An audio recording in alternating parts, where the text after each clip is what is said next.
regarde la puissance de tes actes. Et Dieu va nous enseigner cette année à apprendre. Je vais prêcher doucement. Alléluia. Mais personne ne va dormir parce que c'est un message dans lequel l'esprit est. Dieu dit en cette année 2021, pour que ce message soit une réalité dans ta vie, tu dois marquer le Seigneur, le Dieu qui fait croître par des actes de fidélité. Nous allons prendre ensemble la parole de Dieu dans le livre de Proverbes chapitre 28, son verset 20. Proverbes chapitre 28. Proverbes se trouve juste après le livre de Psaume. Proverbes chapitre 28, à partir de son verset 20. Vous avez trouvé? Vous avez trouvé? Proverbes chapitre 28, à partir de son verset 20, je vais lire la parole de Dieu. Vous avez trouvé? Proverbes chapitre 28, au verset 20. Je lis la parole de Dieu. Un homme fidèle est comblé de bénédictions, mais celui qui a hâte de s'enrichir ne reste pas impuni. Un homme fidèle est comblé de bénédictions. Dis avec moi bénédiction. La bénédiction, c'est la croissance. Un homme fidèle est comblé de bénédictions, est comblé de croissance. Quand il dit comblé, ça veut dire qu'il y a beaucoup de bénédictions. Donc, il y a beaucoup de croissance qui s'associe à l'homme fidèle.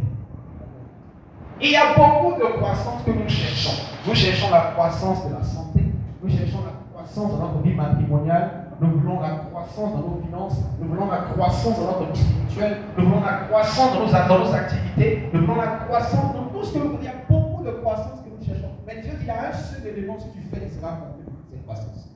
Être fidèle. Alléluia. Est-ce que quelqu'un me suit? Être fidèle, c'est quoi? Être fidèle, c'est toujours être du côté de la parole de Dieu. Être fidèle, c'est toujours faire, poser des actions dans le sens du Seigneur. Être fidèle, c'est garder la constance dans ta relation avec Dieu. Être fidèle, c'est de maintenir la cadence. C'est d'avoir la coutume de te comporter et d'agir en fonction de la relation que tu as avec Dieu. Ce sera la fidélité selon Dieu. Dans le monde, quand on dit par exemple être fidèle à sa femme, c'est de ne pas la tromper avec une autre femme. Ou bien être fidèle à son mari, ne pas le tromper. Mais selon Dieu, être fidèle à lui, c'est d'agir, poser des actions à cause de lui. Et maintenir le niveau d'action à cause de lui. Alléluia. Dans le monde, nous pouvons voir des gens qui, chaque matin, disent: je vais faire au moins 10 pompes dans la journée. Je veux pomper 10 fois dans la journée. Quand cet homme commence à pomper, vous ne voyez rien le premier jour, n'est-ce pas? Vous ne voyez rien le deuxième jour, n'est-ce pas? Vous ne voyez rien le troisième jour.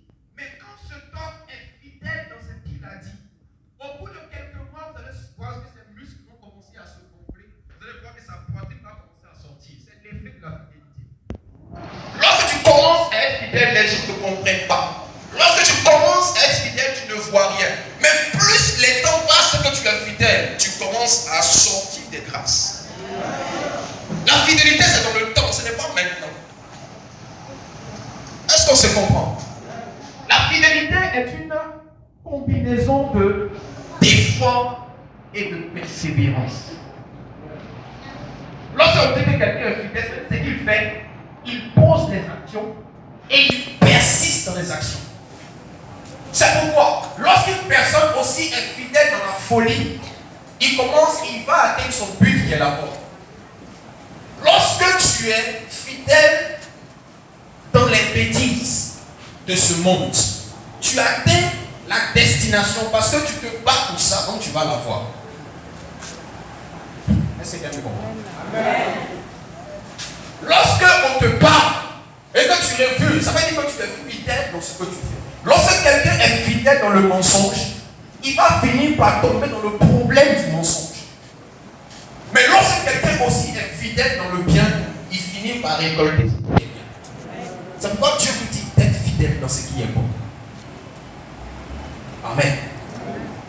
Laissez quelqu'un me suivre jusqu'à là. Alléluia. La fidélité dont Dieu parle, c'est que tu dois agir. Parce que beaucoup de chrétiens parlent dans leur bouche. Bien aimé, écoute, dans le monde, tout le monde est enfant de Dieu. Est-ce que tu le sais?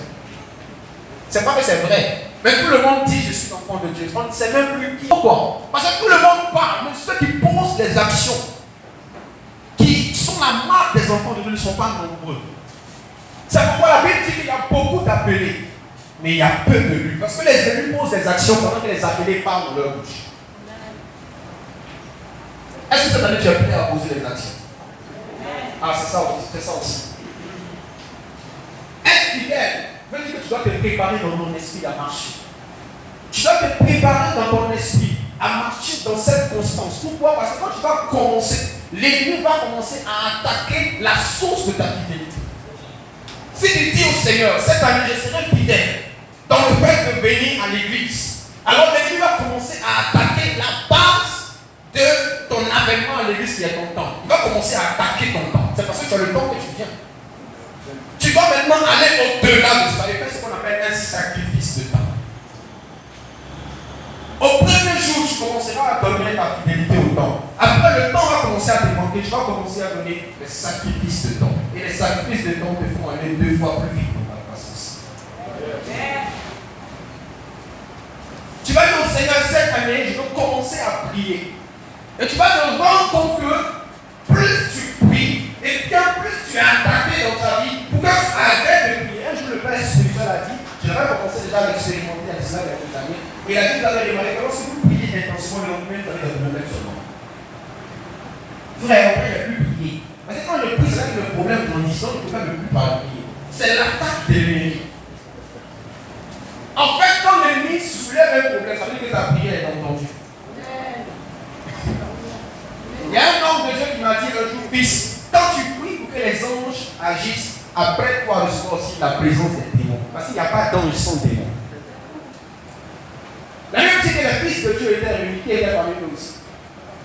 Là où il y a ange, il y a démons, frère. Donc si tu n'es pas encore prêt à voir un démon, n'appelle pas les anges. Est-ce qu'on se comprend? Si tu n'es pas prêt à voir les difficultés, n'appelle pas la bénédiction. Bénédiction égale la souffrance. Mais ce qui est merveilleux, c'est qu'à la fin, tu es béni. Et ce qui est bon, c'est qu'à la fin, même ceux qui te suivent sont bénis. Et puis ta bénédiction ne s'arrête pas dans le temps, ça continue jusqu'à après ta vie. Parce que nous sommes toujours en train de manger la bénédiction d'Abraham le Père. Si tu veux croître, attends-toi à des problèmes. Est-ce qu'on se comprend? Si tu veux être béni, attends-toi à des problèmes qui vont te dépasser. Mais Dieu dit, si tu es fidèle dans les actes, je me souviendrai de toi.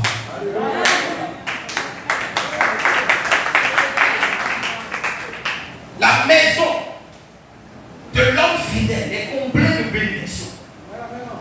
Mais celui qui est pressé de s'enrichir a des problèmes. Ceux qui sont pressés, c'est ceux-là qui prennent des raccourcis. Les hommes fidèles peuvent rester sur le chemin. Alléluia. Ce matin, Dieu veut nous enseigner 5 choses que nous allons mettre en pratique, de façon pratique. La parole de Dieu, ce n'est pas comme des histoires en parole qui sont impossibles à manifester. La parole de Dieu est pratique. Tu fais, tu as les conséquences. 5 choses qui vont transformer notre vie. 5 domaines. Si tu es fidèle dans ces domaines, tu vas réussir cette année. Tu verras les résultats de cette année. Frère, lorsque je commençais à venir à l'église ici, ça fait maintenant 8 ans que je me suis baptisé. Quand je rentrais à l'église, tout le monde sait comment j'étais. Et tout le monde sait quel âge j'avais.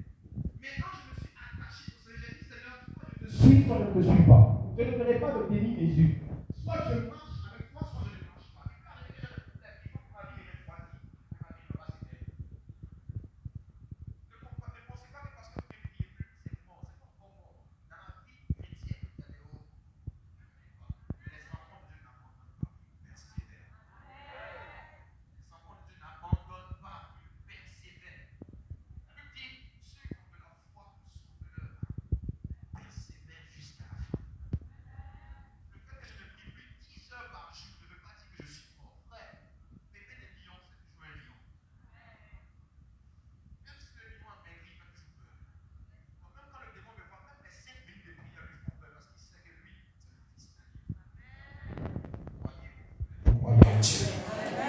Alléluia.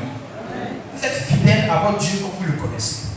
Et quand vous savez qu'il va répondre à vos paroles et à vos prières.